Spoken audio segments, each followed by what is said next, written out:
Right now on Midday, we're hearing firsthand about an officer-involved shooting in Cottonwood Heights from a woman who says it happened right in front of her home. Ironically, she says she and her family just moved to Utah to get away from crime. This happened near 66 South and 22nd East. News for Utah's Brittany Johnson is there live in Cottonwood Heights. So, Brittany, what's going on there behind you?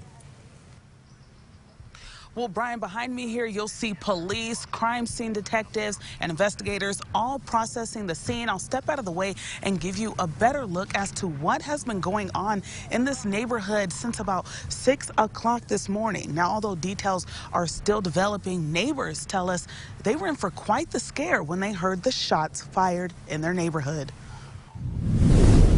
My husband did think that he might have heard gunshots this morning, but we also just brushed it off because we remembered where we were, and it feels like a really safe neighborhood. Megan Bourne and her family just moved here to Cottonwood Heights from downtown Chicago. Part of the reason for the move? To get away from crime.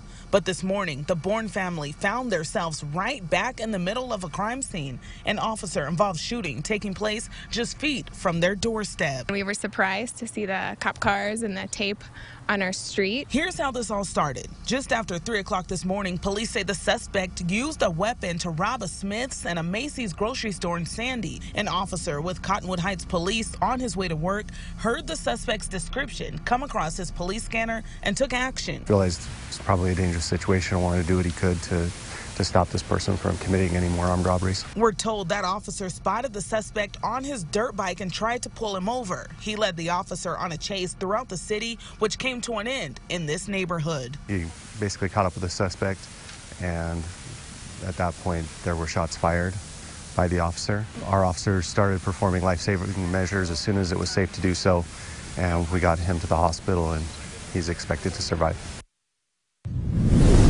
And that Cottonwood Heights police officer involved in this shooting is on routine administrative leave. And as routine as well, the Salt Lake City Police Department is the outside agency coming in to investigate this officer-involved shooting.